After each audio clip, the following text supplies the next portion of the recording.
Really good. Really good.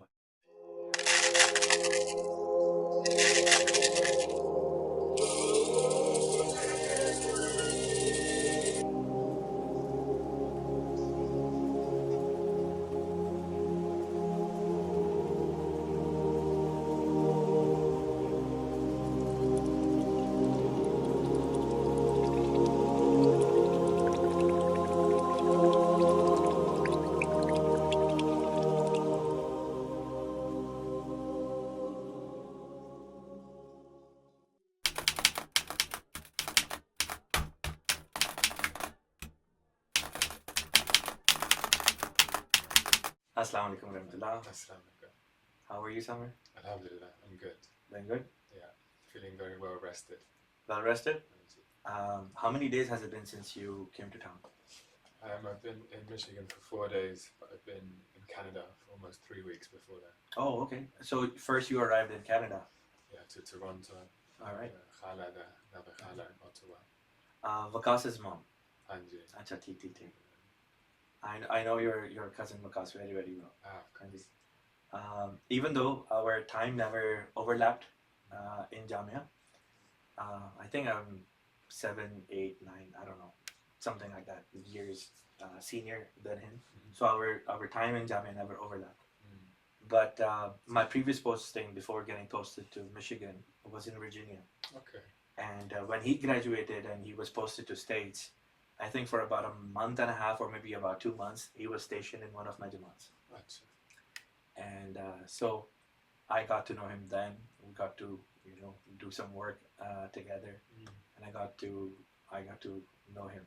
This last year, right? This was, I think, 3 years ago, wow. 3 or 4 years ago. So this was mid-COVID. Achha. This happened in the middle of COVID, 2021, I think. This was 2021. But yeah, really nice guy, and now recently, I believe he has been posted to Kiribati Islands. Kiribati? Yeah, I think Kiribati. Yeah. How's family? Alhamdulillah, we're all good, yeah. It's been nice to spend a lot of time with different families. So from Toronto, I went to Saskatoon, where a lot of my dad's side of my family lives. All right. So, and there's been new immigration as well. A lot of my cousins from Pakistan have recently come with their children as well. So, have you visited Pakistan? last year I went to Pakistan actually. That was your first trip? Yeah, it was my first in 14 years. First in 14 years, okay. How was it? Yeah, it was a very rich experience. And even now I'm processing because I didn't know how to find a moment to process, how to make the right conditions to look back at the trip when I got back home. Because it's so different, right? It is. There's nothing that it maps onto. There's no triggers for my memory when I'm in the Netherlands or in the UK. There's only my pictures, or when I talk to my family, they remind me, they'll ask me. But I knew that there's a lot to unpack from that trip. So just last night I was going through my pictures from Duska, which is a small village in Sialkot, where my father's side of the family is from. And remembering how I felt walking around the small alleys, and especially how it felt to be in the masjid that was built by my forefathers. Because I had quite an overwhelming experience in that masjid, which I'm sure has a huge part to play in reorienting my priorities. And the mosque still stands? Unfortunately, I think it's been destroyed. Okay. Yeah, so at the time I went, there was whispers of we need to watch out. Eid was coming up. I was there in Ramadan time, so they were worried about how to do the sacrifices, and how visible to be. So I think between then and I think just immediately the year after, the masjid was attacked. I think, which is unbelievable, really. Yeah. It's difficult to imagine that level of violence or persecution, actually, to the extent that they would destroy your physical spaces, prevent you from meeting in the way that you meet. So that was a kind of a very potent experience from Rabva as well, is to talk to young people. And from my perspective, they had freedom in ways that I didn't, in the way that they could meet or talk. They had so many opportunities to meet people similar to them. conversations in their own dialect, for example. Yeah. To have the security of family, everyone being family in that way. But still, they have this pressure or this fear that at any moment someone could come in a motorcycle and say something or other, or when they would go to hang out, have chai somewhere, that any one of the groups that they're sitting next to could realise that they're Ahmadi. Anything is possible. Just yesterday, I found out that a young khadim from my previous Jamaat, from Virginia, where I was previously serving before coming here to Michigan, went to Pakistan with his family, and he was gunned down. No way. Yeah. He went from here? He went from the States, originally from Pakistan, migrated here, and then went back to visit his family back home. And he was gunned down. He was martyred. So these are the state of affairs in Pakistan. And Ahmadi Muslims living constantly under a threat that's hovering over their heads day in, day out. Our mosques are not safe spaces anymore, because at any given time, any mob can just come there and not just destroy the mosque, but even lynch anyone who is found inside. And, to think of it that something like this could even be remotely possible in 21st century is just astounding. Yeah, exactly. So this is something that I've been coming back to over and over in my analysis of what it means to be part of this Jamaat in this day and age, what it means to be a second generation immigrant to the UK, and what it means to leave behind that country, or the reasons for which you would have to leave behind Pakistan to come here. When I'm looking at my elders, and for example in Saskatoon, I'm wondering what we're doing in a place which is minus 20 for 5 months of the year. What are we doing here, right? It's not a question that is often asked, or maybe it's a question that's more asked by the people that come and the first generation. But it's not a question that a second generation would necessarily ask, because we're just here, we're from here. But actually it's a very important question to ask together for the full detail to be shared. Why are we here? I do struggle with how, I'm not sure if the right word is pretending, but how we're not sharing memories enough about what it was like back then. Nowadays we use the word trauma, but I think it's a relevant word, no? Especially if you lived in a partition time. That's traumatic, to be uprooted from where you lived, to witness murders and have that fear. And then for those events, for that violence to continue despite the promise of a free Pakistan, which belongs to Muslims, is a terrible thing to endure. It was, when Pakistan was founded, it was meant to be for everyone, who was going to be living in it, whether a Muslim or non-Muslim for that matter. They were supposed to have equal freedoms under the rule of law. And unfortunately, the vision of the founder was never realized. And very soon into the conception of Pakistan, when the concept itself was conceived, and then eventually when Pakistan gained its freedom from the British Empire, people started to move away from the vision of the founder. And given the fact that, Qaid-e-Azam Muhammad Ali Jinnah, may Allah have mercy on his soul, passed away rather very, very soon after Pakistan was freed, and didn't really get the chance to properly even, give Pakistan its first constitution. And those who came afterwards, they gave in to the demands of the clergy.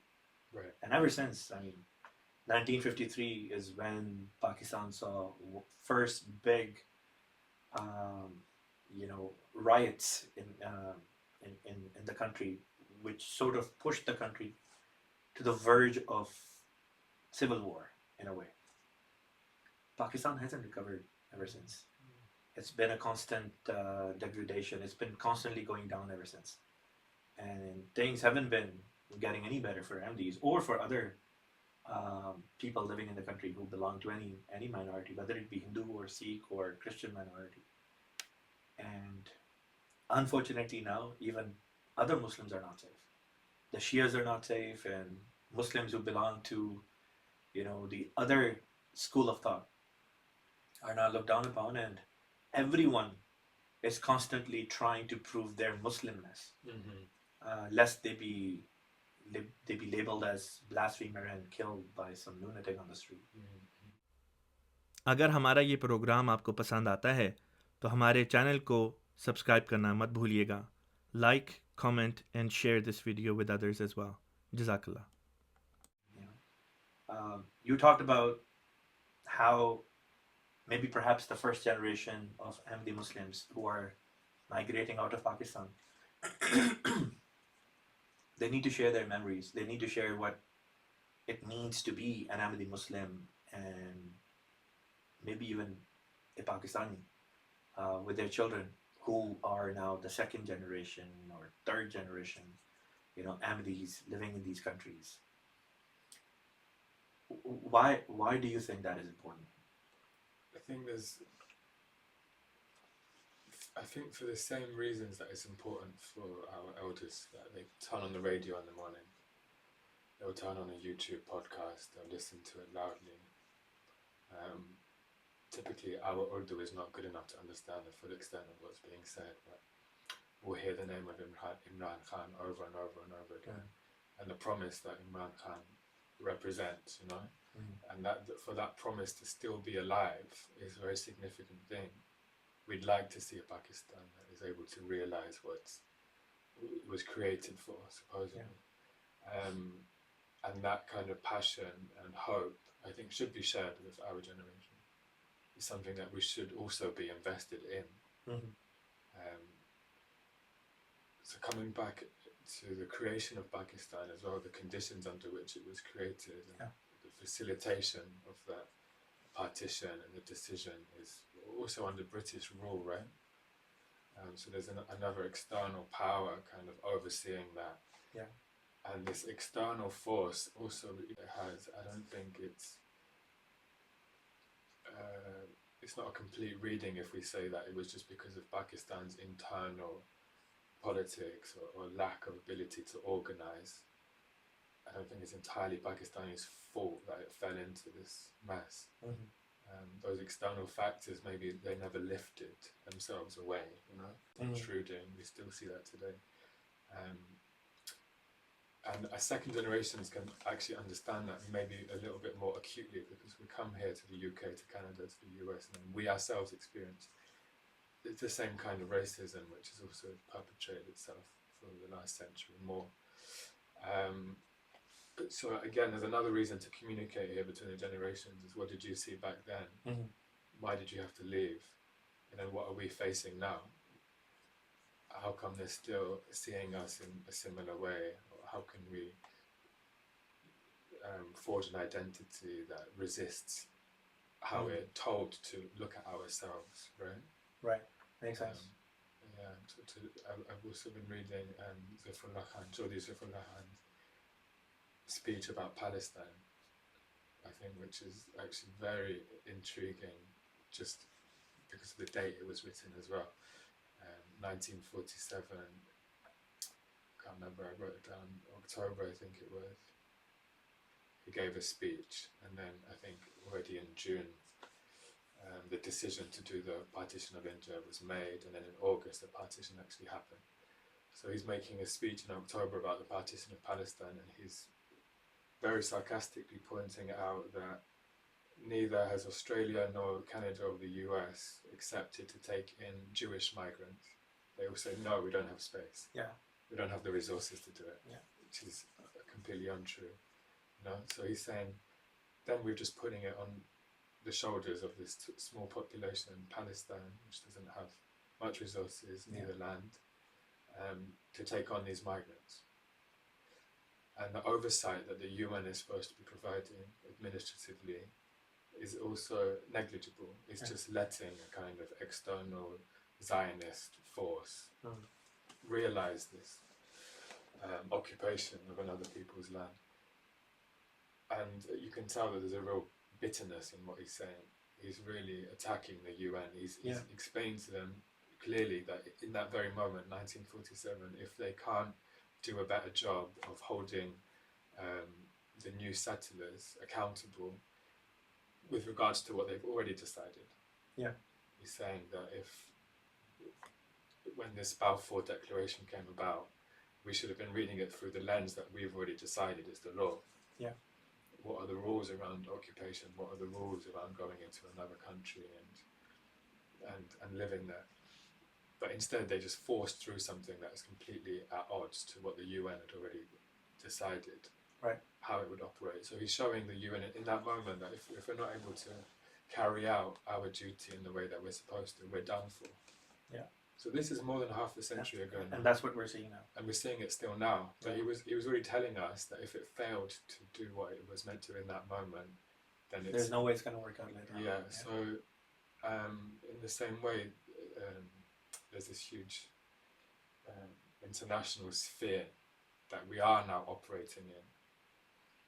But there's still the local and the community sphere that we need to protect. And when the boundary between the two of them gets blurry, I think we fall into trouble. There's something really important about keeping those spheres apart from each other. So I'll pull it back to another example that we were just talking about. The identity that we forge in Pakistan as Pakistanis is rooted in the ground, in the land, in the weather, in the dust, in the animals, how we eat, how we speak, how we do namaz, where we go to pray. And when our forefathers, when your generation or generation above has to move, they leave behind a lot of those ingredients of the place. They leave behind a lot of the ways that they identify themselves, you know. Their place is like a mirror to who they are. Yeah. So when we come over here, then we find completely new labels for ourselves.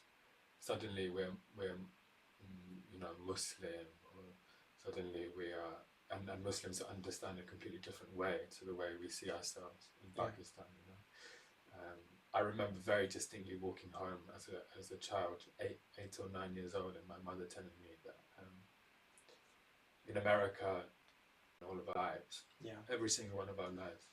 It's hard to understate actually, because then it gave a new meaning to the word Muslim, and that's the meaning that these other countries now have to put up with. Yeah, it's the negative connotation that has been associated with the term. Yeah, I was in Pakistan,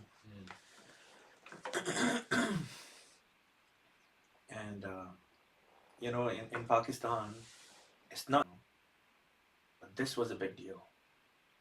This was a big deal, especially in the fact that when it was announced that the people who perpetrated it were Middle Eastern. Them being Middle Eastern, you know, didn't and my mom and my 3 older brothers migrated to Canada, where my late father was. And the day when we were to catch our flight and fly to Toronto, my uncle, my chacha, who's now based in London, sat us down, especially me and my older brother, the one who was immediately older than me. Because we were the only two who were going to be high school students. And he sat us down and he said, you know, had you gone to Canada a year or so ago, things would have been different for you. But you're going in post 9/11. And he was basically, you know, preparing us for all sorts of racism and all sorts of negative comments and maybe even physical pushback that we could potentially face. And we did. It's not that there wasn't much. There certainly was a lot of racism. But if you were to compare what I experienced in Canada versus what other Muslims had to experience in USA post 9/11, there's no comparison. Canada in that way is far better, far better in that sense. I remember listening to a speech by a university professor who was saying, expel every Muslim from USA. Blanket statement like that, you know. Even you went to a lecture.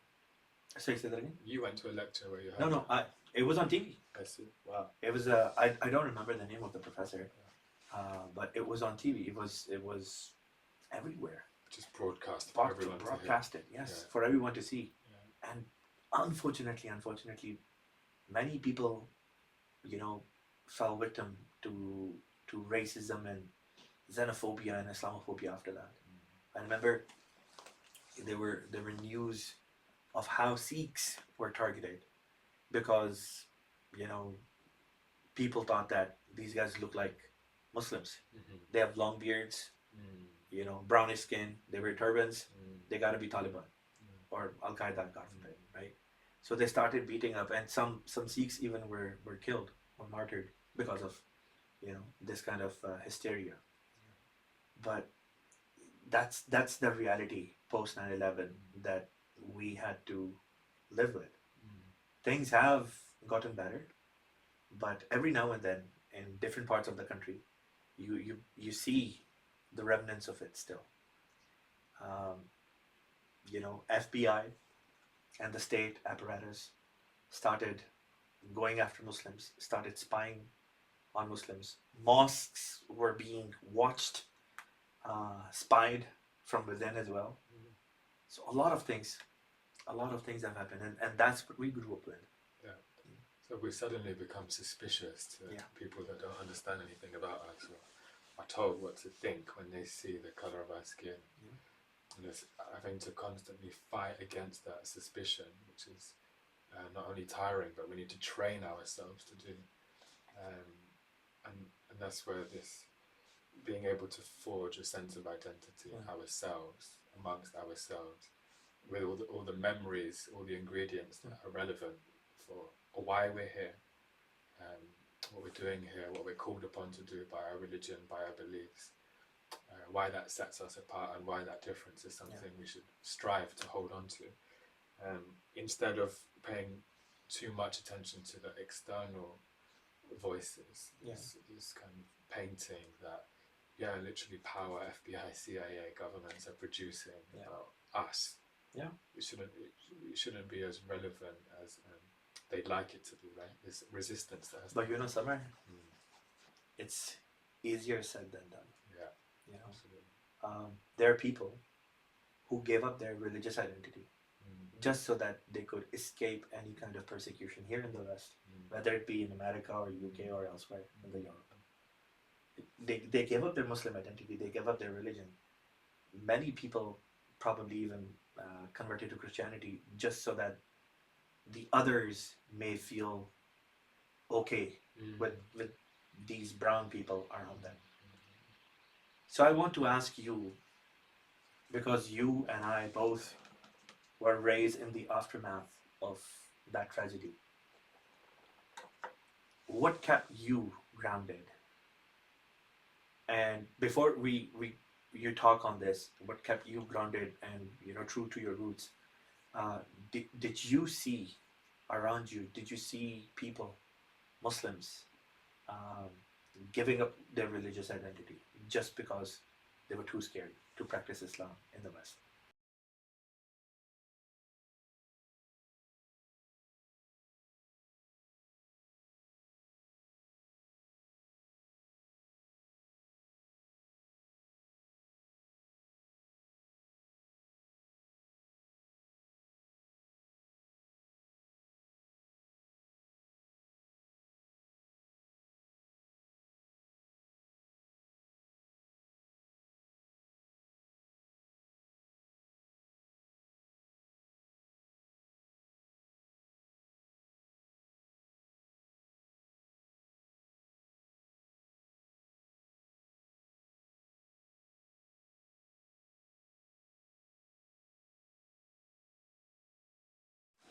Yeah, it's a good question, thank you. I start by answering if I've seen people drift or feel that kind of force that pushes them outwards, because I've definitely experienced it myself as well. I think the big factor is the secularism in the countries we live in. Secularism means, on its way towards atheism or agnosticism, you know. It's a very like pure form of agnosticism where people are neither here or there on God because they never had such a concept in their household. So when you're faced with these people around you who aren't observing rituals really, who aren't eating in the way that we eat at home, who aren't greeting each other in the way that we greet each other at home, who will like play tricks and pranks or things like that, which we're told not to do at home, you start to wonder what will I gain from holding strictly onto what I've been taught, you know? Yeah. It's more that kind of dynamic. It's just wondering, does it really serve me? Is it worth my effort actually to continue being who I am at home in the world outside? When these people won't even recognize actually my difference or the difference of my family. Wow. So in that way it becomes softer, I think. And then alhamdulillah, most people don't lose themselves. They just maybe gain a distance from the values or the upbringing that put those values inside of them, you know. And you think it's temporary or it's lasting? I think it's temporary, you know. We all have rhythms in life, you know, especially there are moments like teenage years in life where it can make a lot of sense actually to drift, because you have, again, if you're second generation, you have to figure out what's going on around you for yourself, because you don't have the same kind of guidance that many generations could provide you. You're not living in a place that was built by your forefathers, like Pakistan. Many things about it are not possible to interpret unless you go and find out for yourself. Why is that the way it is? So going back to your roots actually plays an important role in your religious identity as well. In this way that when you get to go back and experience what it is that your forefathers had to leave behind. Exactly, yeah. And even if you have drifted away, at least a sense of some sort of attachment, you know, I think attachment remains, but it's just about learning how that attachment attaches to other things in a way. Yeah. What ingredients can I bring in to strengthen this attachment? Yeah. That's the question that we have, that we seek answers for, or that's the question we should have actually, is that this is the core of me. Yes. This core is from somewhere else. This core comes with a skin color and a way of speaking that isn't recognized, and names that aren't recognized by this environment. But still, there's nothing I can do to move away from it. Neither do I want to. You know?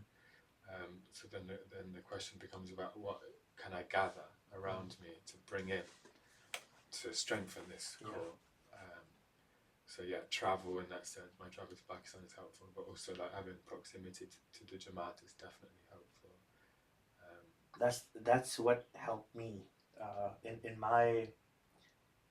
in my journey of realizing who I was in my identity and in search of my identity. I remember, like I said, I was 14 years of age.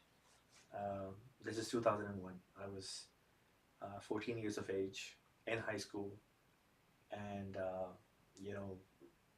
fresh off the boat, they say, right? So newcomer to Canada, and had to face a lot of challenges. I mean, language barrier was one, cultural difference was like night and day, and then the added element of post 9/11. The one thing that really I think protected me in that moment was my Ahmadi brothers that I shared that space with. Going to high school, there were Ahmadi Muslims in that high school as well. And so I felt in a way, that even if everybody in the school turns against me, at least these four guys, will still be there with me. And that gave me a sense of belonging, a sense of comfort that eventually started to expand and grow with time. Yeah. But, that's why now,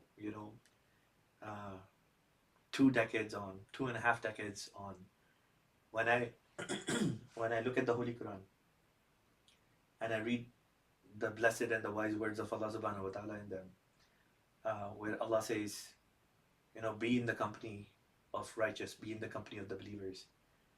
It makes so much sense, because that is what helped me protect my identity. That is what kept me grounded. It didn't let me drift away.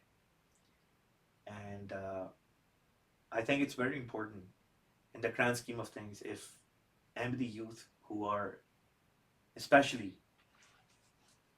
living in a country where one's identity could be under a crisis, or if they associate with fellow Ahmadis, even if their association with them be very minimal, but if that association is there, I think eventually they'll gravitate back towards the core, which is our Jamaat. Yeah, exactly. Those reminders, even if a distance does come, there is always moments of return. Yes. There's Jummahs, there's Jalsas, where you see each other, where you're reminded Yes. of, oh yeah, I grew up with these people, and then you learn about their trajectories, Yes. the random paths that they've taken. I think a lot of our Western Jamaats, I grew up near Beit al-Fazl. It was very small at that time. And then I moved towards Beit al-Futur whilst it was still being built. Again, very small Jamaat in the 20 years that I was there. A lot of new people come in from Pakistan and so on.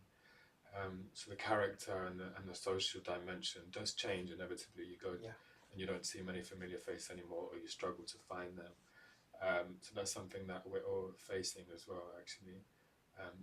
But still, just knowing that there's a home, knowing that there's a place for you to go to.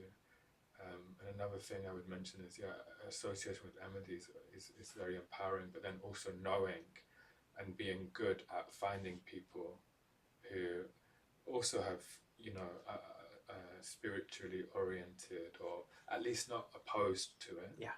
There are agnostics that just have no idea. Yeah. But they're not going to oppose you and what you say or how you are. And being good in seeking out that kind of company is also very beneficial. And I think for the Jamaat, in the UK Jamaat, to make the space that it has, it occupies multiple sites. Islamabad, Adikatul Mahdi, we have huge events there. There's always a lot of conversations having to take place at the fringes, with the local people, the non-Ahmadis, right? Yeah. And it's having the skill, the aptitude to have those conversations, to represent ourselves, what we are.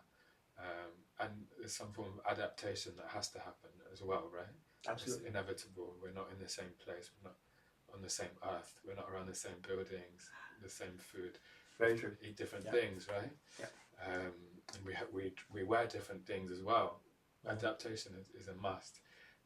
So it's about embracing those while staying true to the core. Yeah. That's the challenge, right? Yeah. No, I agree with that. Let's take a step back. Your family comes from Pakistan, right? And if I'm not mistaken, I believe you're also related to the first foreign minister of Pakistan, Hazrat Chaudhry Zafrullah Khan Sahib Raziyallahu Ta'ala Anhu, a companion of the Promised Messiah Sallallahu Alaihi Wasallam. Could you share a little bit about your family ties with Hazrat Chaudhry Sahib? Yeah, so the first convert to Ahmadiyya was his father. In your family? Anji, Yeah. Chaudhry Muhammad Nasrullah Khan Sahib. Yeah. And Chaudhry Zafrullah Khan Sahib has written a story about his mother, who was the wife of Nasrullah Khan Sahib, which is where we have a lot of this information, access to our heritage from. In a village called Sialkot, a village called Daska, outside of Sialkot, which is where I went last year. And from there was 4 brothers of Nasrullah Khan Sahib. The eldest was Zafrullah Khan Sahib, and then my great-grandfather, Shukrullah Khan Sahib. And Zafrullah Khan Sahib actually adopted my father in order to make the process of moving him to the UK for his schooling easier. Because my father he contracted typhoid disease at 6 months old and became ill to the extent that the recovery or the medicines meant that he lost his hearing. So as a deaf boy in Pakistan, they were worried about the kind of schooling he would receive, the kind of future he would have, and alhamdulillah, they received a lot of help from Zafrullah Khan Sahib in order to move him to London. And this was what year, tentatively? I think 1974. Okay. Something like that. Quite early on. Yeah. So Chaudhry Mohammad Zafrullah Khan Sahib became a kind of foster parent for my father and facilitated his life in the UK, you know, finding him the right schooling, finding him people that would take him into his home during the holidays, raise him basically. So my father was raised by multiple families between childhood and becoming a teenager, and then finally being able to own his own home and live by himself. And in and amongst that journey, always Babaji, as we call him, was present. Because of how busy he was, I guess, and because of the nature of my dad's schooling, he was at a boarding school for a long time. The contact they had was limited to a few days in each of the holidays. The impact he had is very visible on my father, you know, the way he conducts himself, his manners, how to eat, how to address yourself to others, how to move around, and also the amount of connections he has, especially around Fazl Masjid from that time, through shaking so many hands by being at the side of Babaji is also very visible to me as well. I read in an article, which I believe is authored by your grandma, Amat al-Bari Nasir Saiba, your maternal grandma. And in that article, she mentions how Hazrat Chaudhry Sahib Razillah Ta'ala Anhu used to wake your father up when your father was a young boy. You know, whenever over the holidays, Hazrat Chaudhry Sahib Razillah Ta'ala Anhu would spend time with your father. Your father's name is Chaudhry Umar Sahib. And Zafrullah Khan Sahib Razillah Ta'ala Anhu would wake him up and would keep your father with him in prayers. And when I read that, I was awestruck by it. I was like, here you have Hazrat Chaudhry Zafrullah Khan Sahib Razillah Ta'ala, a man that majority of the world at that time knew who he was. A man who was a companion of a prophet of Allah. That's a very, very big deal, right? And he was the grandfather to your dad, and in a way, a father figure. And he is there, and he's guiding him, and he's getting him ready for the world, as well as, you know, trying to establish that young boy's relationship with Allah Ta'ala as well. It's beautiful, beautiful to read that. So, going back to your father's migration to UK, which took place at a very, very young age. And he said that he went to a boarding school, right? What happened after that? He went to a boarding school, and unfortunately the quality of the schooling he received wasn't really up to scratch. And I think this is something that Chaudhry Zafrullah Khan Sahib was already writing in his letters to my grandmother, actually. He was already commenting on the political conditions of the UK, about unemployment rates, things being unsteady. So he may or may not have had an idea about the quality of the schools that my dad was had to go to. You know, those deaf boarding schools, which are limited in number. And my dad, he's a very intelligent man. Both of my parents are deaf, and they're incredibly competent. You know, they can get on with many things. So that schooling moment is so critical, actually. So my father wasn't actually able to express himself clearly that I would like to move to another school, you know.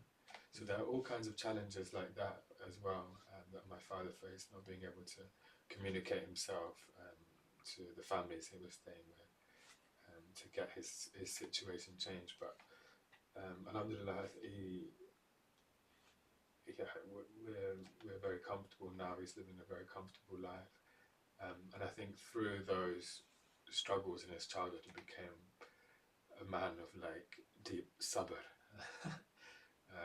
and someone with a huge amount of endurance and compassion for others, understanding of other people's troubles.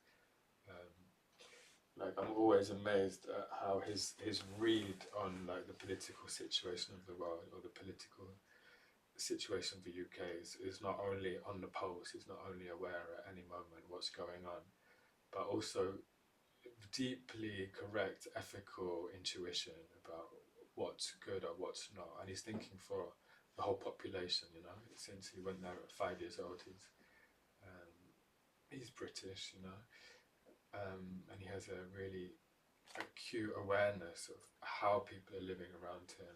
He's very observant, so he can see from when he goes to work, when he's outside, how are people's expressions, how are they treating each other, what difficulties must they be going through. Yeah, it's really remarkable to see, actually, the level of compassion he has and understanding. From being a deaf person, actually, he's much less deaf than most people I meet, honestly. Wow. In the way he's able to read others and read the situation. Same for my mother as well. There's a completely different quality of listening and observation. Listening was not only with ears, it's through all of your senses. It's through paying attention in such a way that you can situate yourself in front of someone else, and wonder why they're saying what they're saying, if what they're saying is what they mean. You know, I think my parents are much quicker to do that than ordinary people. You mentioned that your mother is also unable to hear. Was she born that way, or did she also experience some sort of illness while she was a young baby that caused this hear loss? She also fell into a coma as a baby. Oh, wow. My nanabu and nanima, they were living in Karachi at the time, so Amtul Bari Nasir, as you mentioned. And my nanabu's name is Nasir Qureshi. They went to extreme measures to find medical practitioners, doctors, trainers that could come and do some kind of therapy for my mother, but none of them were able to bring back her hearing. So it came on them to do her entire schooling and training and puzzle over her future. What can she do? What will become of her? My grandmother has amazing stories. I mean, she's educated all of us, by the way, in our family. She's a really incredible figure in her own right. She is, and she is an amazing member of the Detroit Divan. You know, we're very proud to have her. Written an unbelievable number of books, still writing, still editing, deep into her old age. She did homeschooling for my mother, teaching her on the basis of where sounds can be felt in the head, in the neck, if she's pronouncing things correctly. So because of that training at a young age, my mother is now able to just speak at me and my brother, and we can understand everything she's saying. Wow. Even though she can't hear herself, just because she learned how to use her vocal cords to pronounce words and sounds in certain ways, she can still do that. She can speak, and you know, she learned to sew and she learned to paint. So she's very competent in things with her hands, and amazing. Growing up in a household where both the parents have this disability, I'm sure it must have been a very difficult experience for you and for your siblings. But I think it comes with certain blessings as well. Like you said, the way your parents are able to hear, many people are not. You know, the way that they're focused and the way they're able to pick things, you know. I want to move the conversation a little bit towards you now. You grew up in the UK and you're currently in the Netherlands. What brought you to Netherlands? I moved to the Netherlands in 2019, and it was the year that the Brexit decision was about to be finalised. So I went just before that decision became final and the UK separated. And I kind of made the decision to leave the UK in 2016, actually. Already when the Brexit decision was made, I thought something very strange has happened. Was your decision because of the Brexit? That was move, a big impulse, Okay. yeah. Why is this country, what direction is this place going in? How was people's thoughts evolving? And I was already very politically inclined, so I thought it's better to take distance. Because there's no point investing myself at such a young age and being in a place which is kind of sinking or going through a questionable time. I found a very nice course to do over there. What did you study? I studied history and philosophy of science, master's degree, after a bachelor's in physics and philosophy. Oh, wow. Just to go deeper into the kind of philosophical side of science, which I was studying at the time. And I had 2 years to study rather than one, which is very contained in the UK programs. And living in a new place and travelling is incredibly rewarding. Learning to stand on your own 2 feet, Yes. learning to cook. I was really doing that during my bachelor's, but just really being able to establish myself in the world was also a big motive. Something I recommend as well. Definitely. What are you doing now? In terms of your professional endeavors? My studies led to more opportunities to research and to work. Also in creative and academic spaces. So I'm still thinking theoretically and writing, but I've added onto that something which is lacking in a lot of Western teaching formats, which is studying with the body, actually moving around in the world, meeting people, learning from other people that are outside of academia, taking in information using the senses. So I've started to apply philosophy in more anthropological ways. So to visit cultures, to go into other environments and learn from them about what they're doing. I guess it's very similar to what missionaries have to do as well. And that form of knowledge is very different to what you learn from textbooks, for example, or what you would learn in a classroom. And it's that form of knowledge that is sometimes not even visible, actually.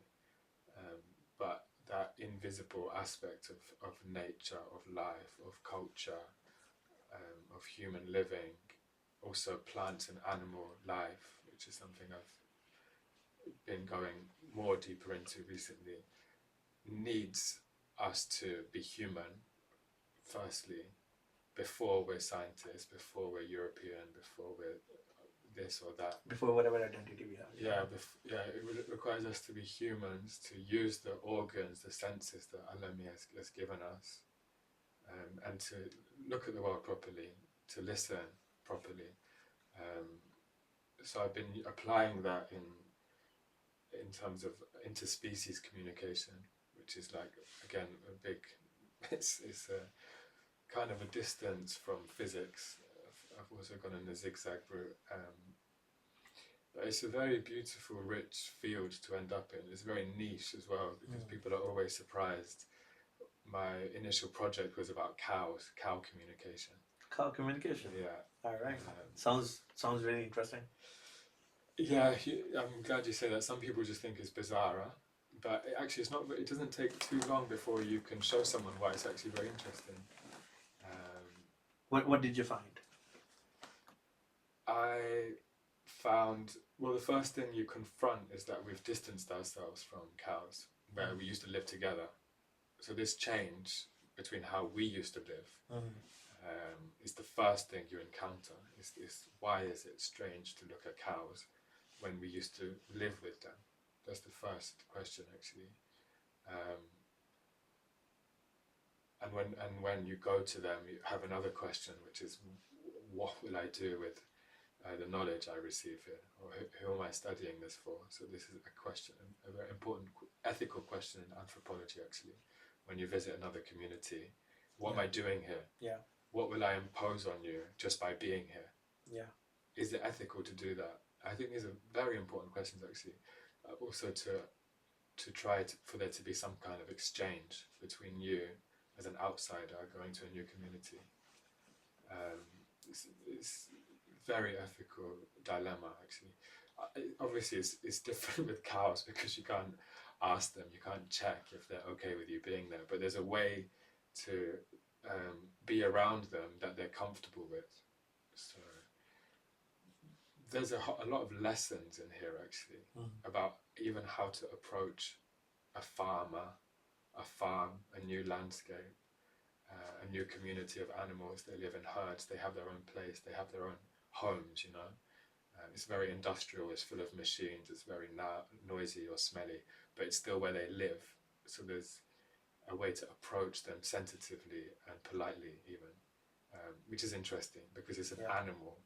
So you wouldn't realize that initially when you're studying in a building in university. You wouldn't think about the amount of ethics that there is around working with animals, you know. That's so amazing.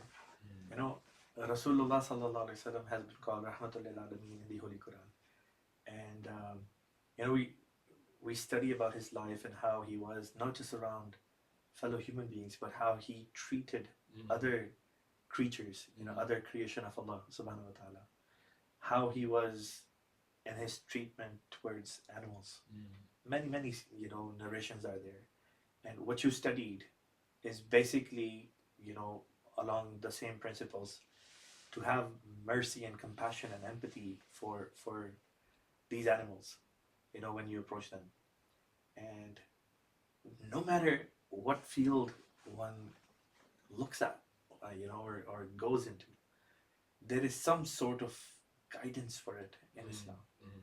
You know, please carry on. I've gained a lot from already in Surah Al-Baqarah as well, and various verses of the Quran. Is, you know, we created, Allah is telling us, we created all of these natural infrastructures, landscape, soil, plants, in order for you and your animals to live on. Yes.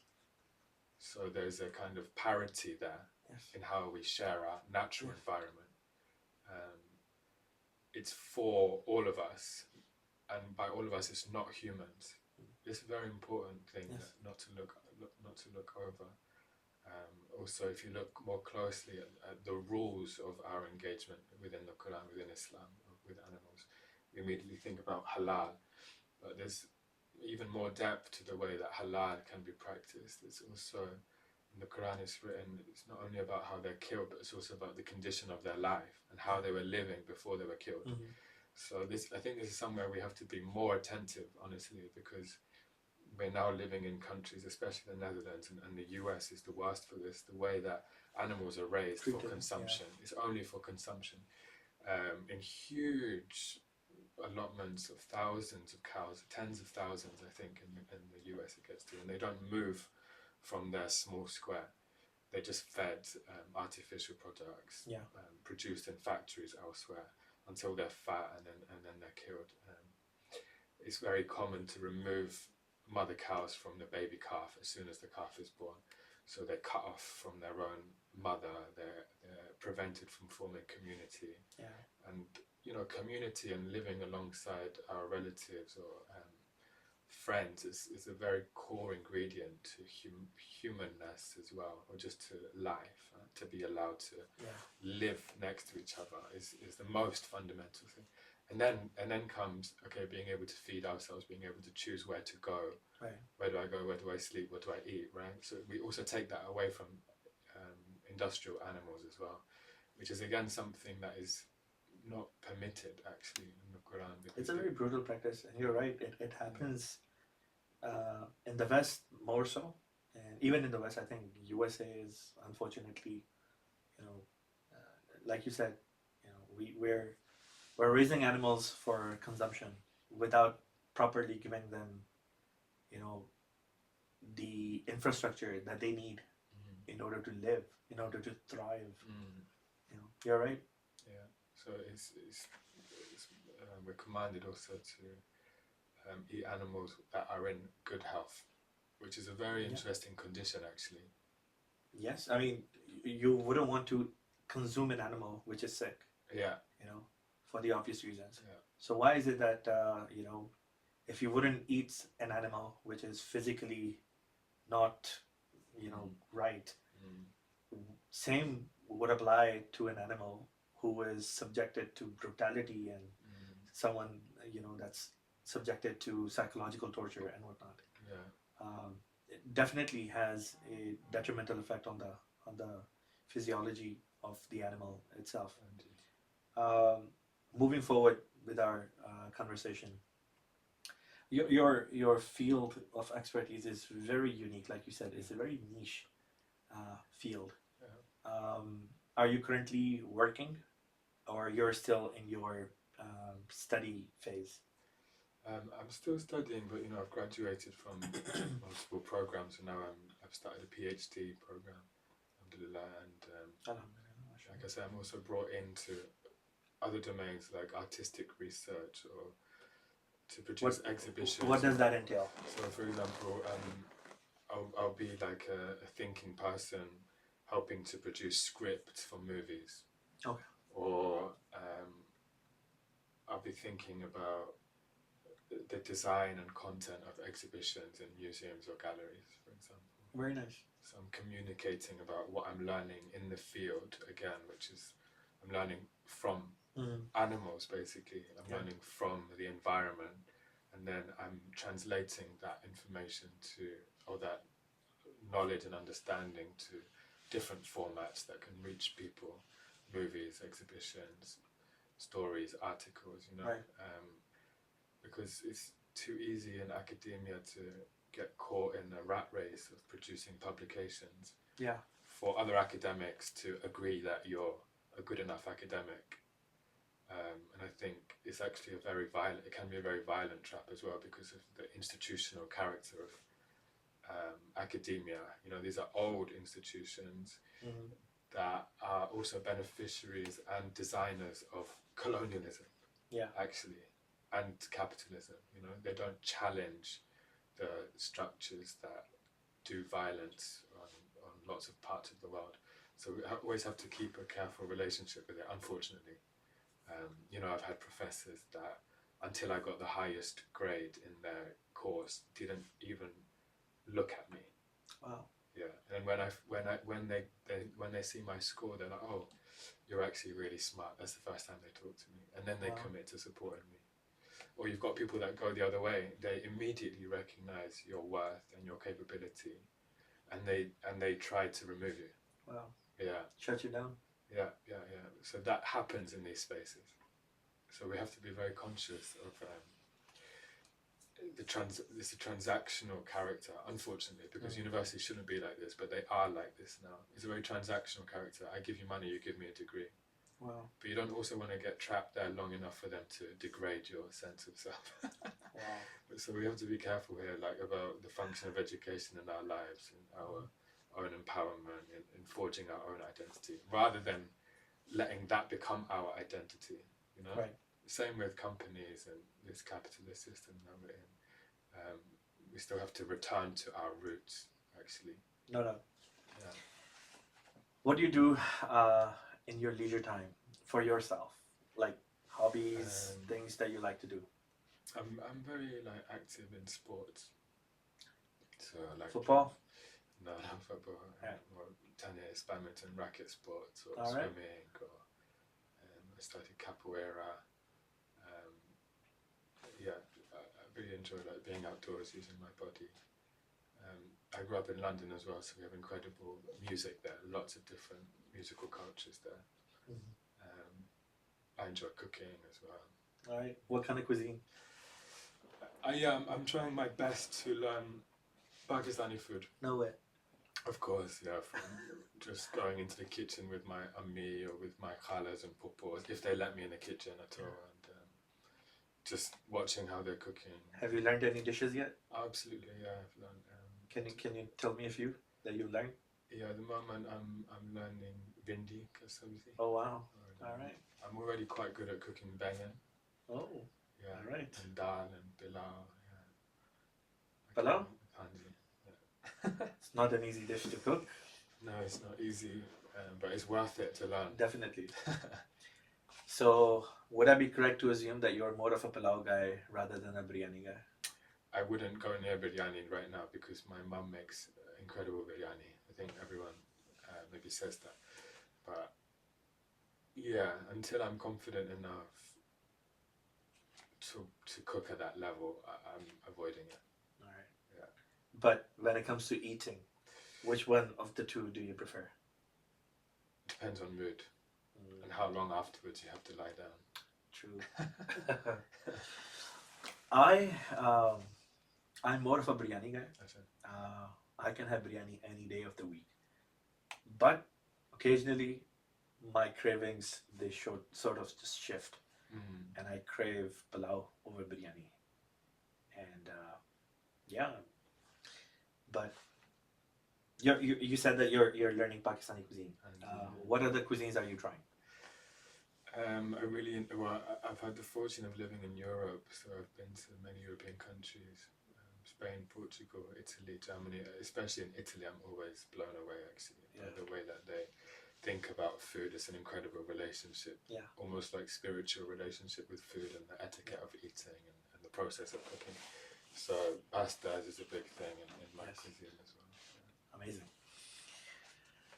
I always say that whenever MDs sit together, their conversation is incomplete until they talk about their Khilafat experience. So I want to ask you about your Khilafat experience. You were born and raised in London, UK, near Masjid Fazal, of course. Out of all the places, Masjid Fazal used to be the international headquarters of our community for the longest time, since the migration of the fourth Khalifa in 1984 from Pakistan to UK. So I want you, alhamdulillah, you've seen the era of two Khalifa, Khalifa Rabi and now, alhamdulillah, Hazrat Khalifa Masih Khamis. What can you share from your Khilafat experience? Alhamdulillah, I've had the blessing of being in very close proximity to, especially Hazrat Mirza Dairam,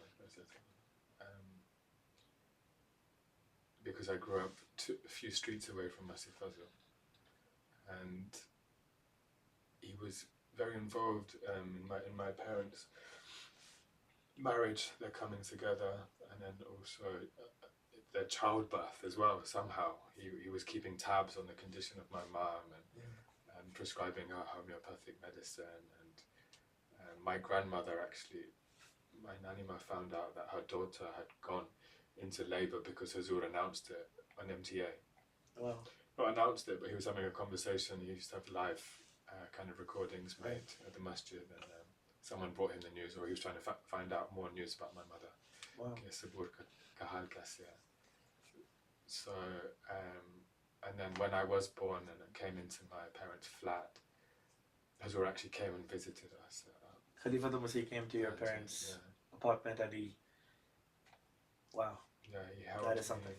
And he spent some time in our home, and he wrote a letter back to my grandmother about what he saw and his joy of seeing my parents and how well they were getting on. And he named me as well. You're named by Khalifa Masih. Yeah. What's your full name? Samar Nasrullah Khan. Samar Nasrullah Khan. Yeah, so it's a little bit embarrassing, when people ask me what my name means. And I don't know. I think I have a more healthy relationship with it now, but I used to always be embarrassed by my name being fruit. So yeah, just having that presence and being able to walk to the masjid as a small person, and for the Jamaat to be smaller at that time as well, made it a very comfortable place to be. And I'm very impressed now by Khalifa Akdas for how well he's able to facilitate this rapid expansion, because I think also the quality of the kinds of guidance that we need had to change, you know, at the level at which the guidance needs to be pitched also changes. Every era has its own demands, you know, and Allah Ta'ala, you know, every Khalifa comes at the right time for them, you know. When the world needed Hazrat Khalifatul Masih Rabi Rahmatullah alayhi, Allah Ta'ala appointed him as the Khalifa. And when the world needed a leader like Hazrat Khalifatul Masih Khamis, Allah the Almighty appointed Hazrat Mirza Masroor Ahmad Ayyadullah bin Aziz as the Khalifa of this blessed community. So you've been in the UK and you've seen Khalifa Rabi Rahmatullah from very close. You lived practically almost as a neighbor to him.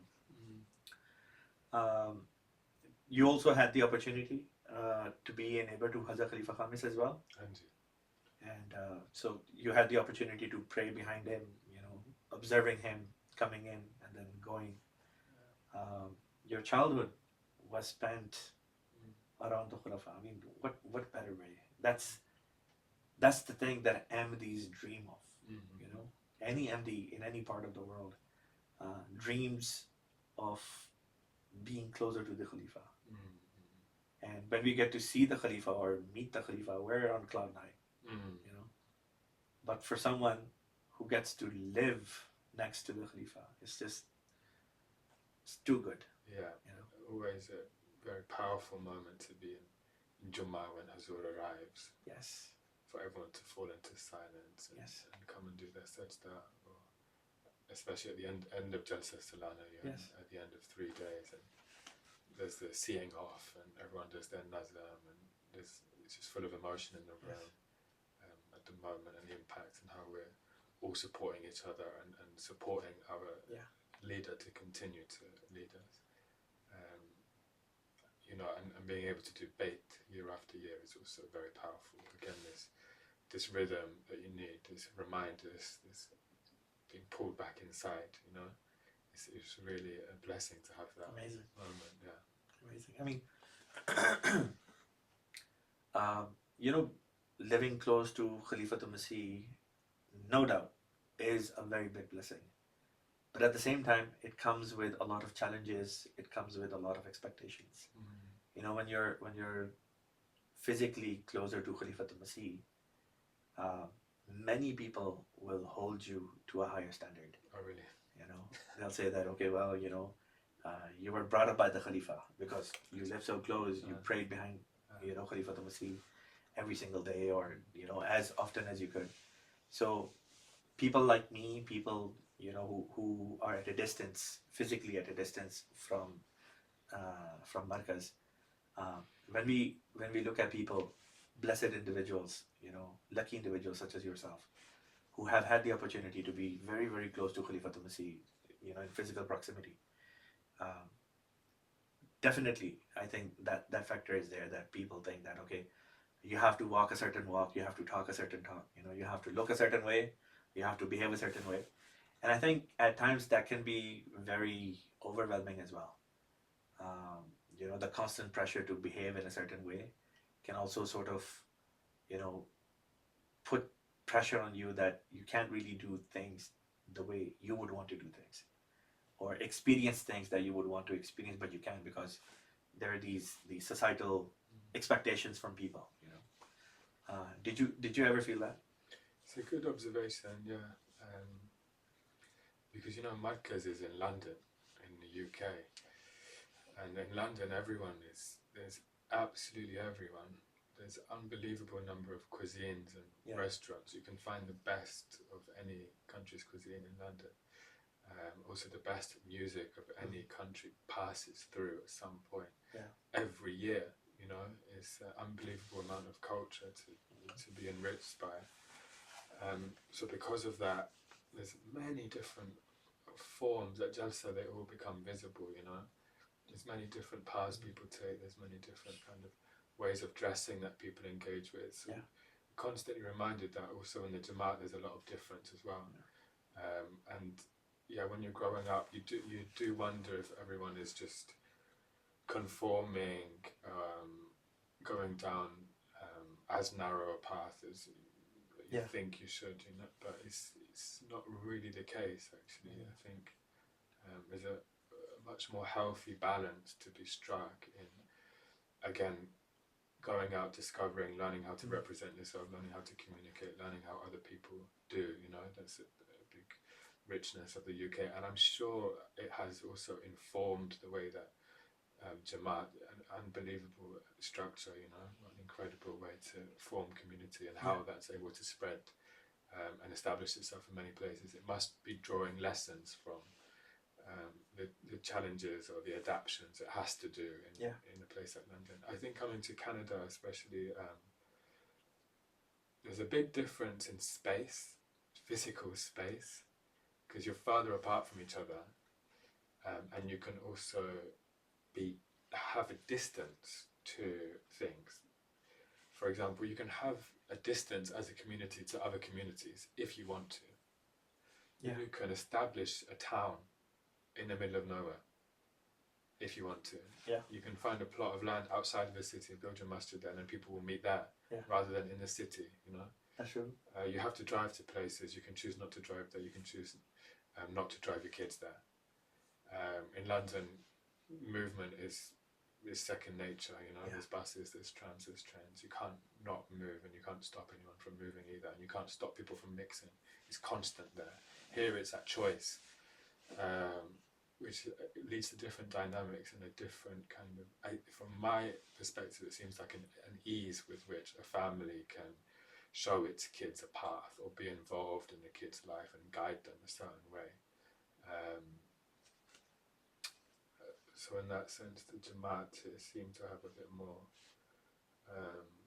homogeneity. People can be a bit more similar to each other. Right. Very, very interesting take. I didn't get to ask you anything about your siblings. You're the eldest, or you're the youngest? You're the middle? How many siblings do you have? I have an older half brother, Okay. and a younger brother, Nasser Nasrullah Khan.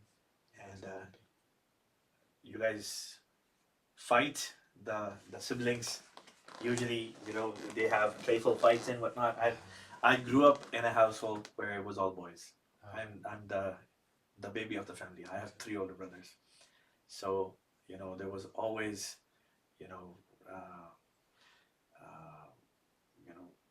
wrestling going on at home. And since you also have 2 brothers, did you experience, you know, similar? Did you have similar experience, or was it different? Absolutely no. We used to fight a lot. We used to compete a lot on consoles, and I used to exert myself physically if I could, like just playing with him, throwing pillows around. But then, you know, genetically he is now physically superior to me, so he always had a heavier hand than me. And he started working out when he went to university. Wow. So from 17 to 18, he was immediately bigger than me. And, there was no more fighting then, because he's not too different to me in age. And his character is more, mine is more like, I guess, more exploratory, more thinking, sitting down and like pausing, whereas his is a bit more practical, focused. So we're complementing each other very well there, you know, and there's things that he can guide me on, and there's things that I can maybe guide him on. So I guess we're calibrating ourselves to each other's That's amazing. skill sets. Yeah. But it's meant that I'm no longer able to do the older brother tell him what to do. You mentioned that you've traveled, alhamdulillah, extensively within the Europe.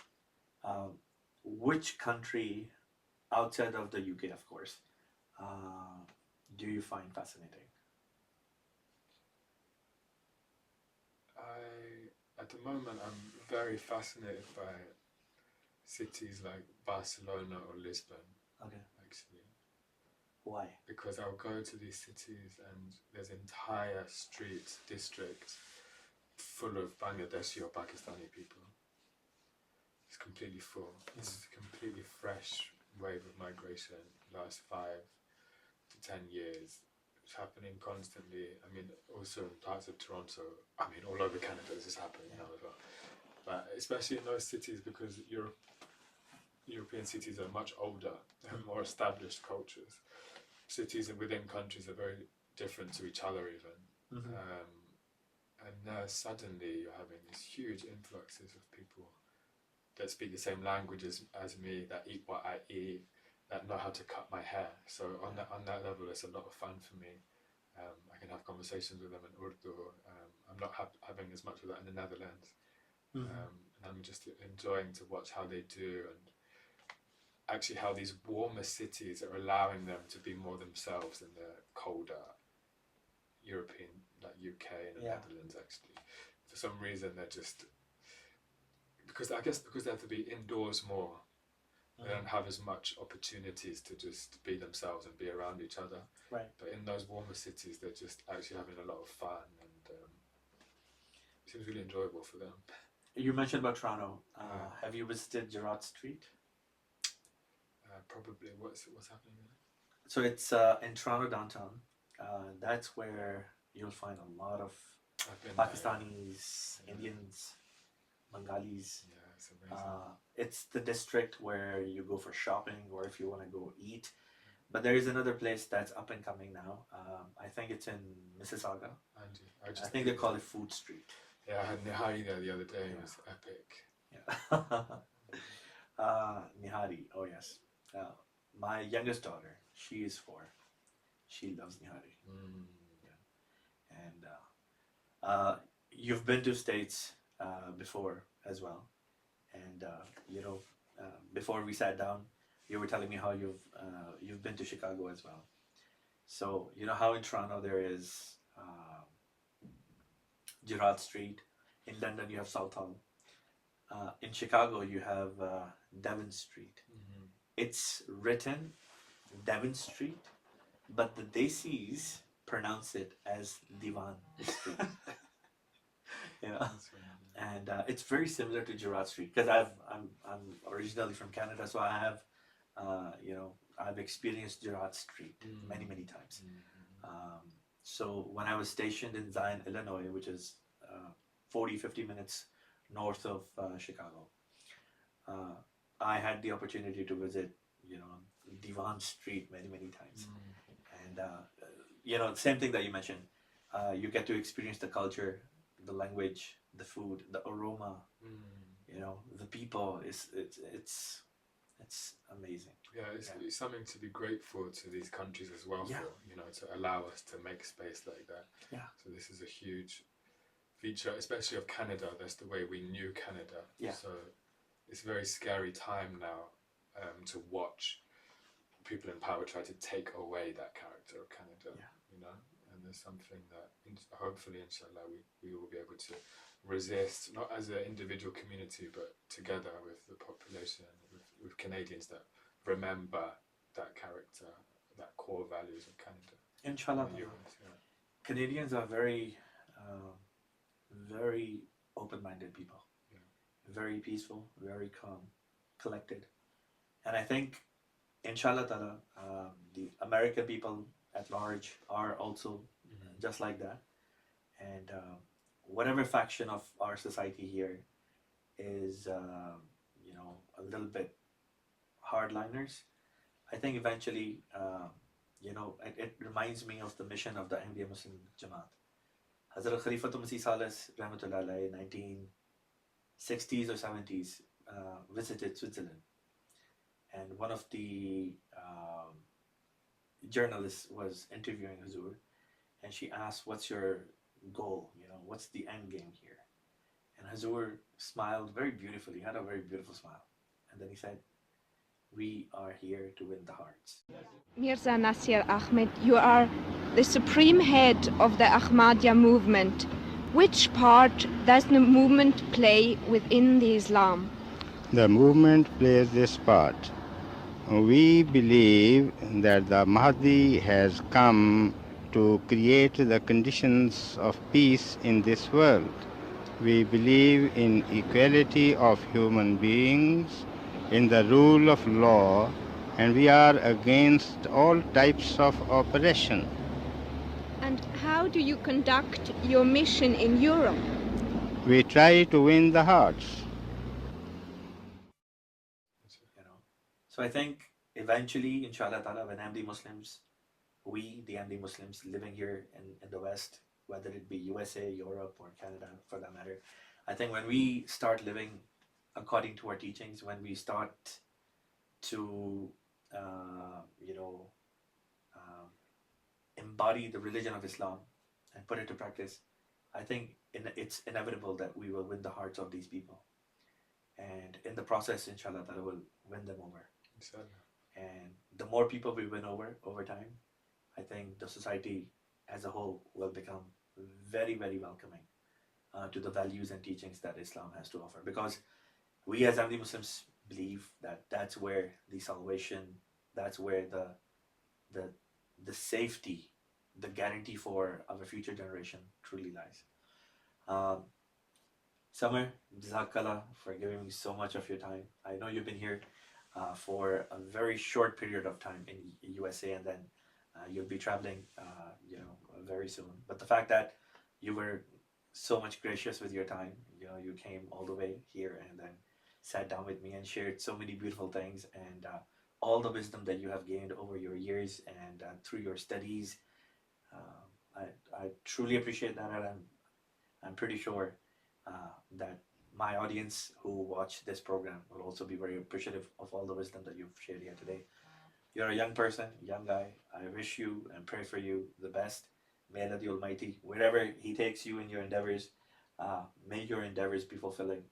May you find happiness wherever you go. And Jazakallah for joining. Inshallah ta'ala, we'll take your leave, and next Friday with another guest, with another story, will come to you. Until then, take care. Assalamu alaikum wa rahmatullahi wa barakatuh. Muhammadur Rasulullah.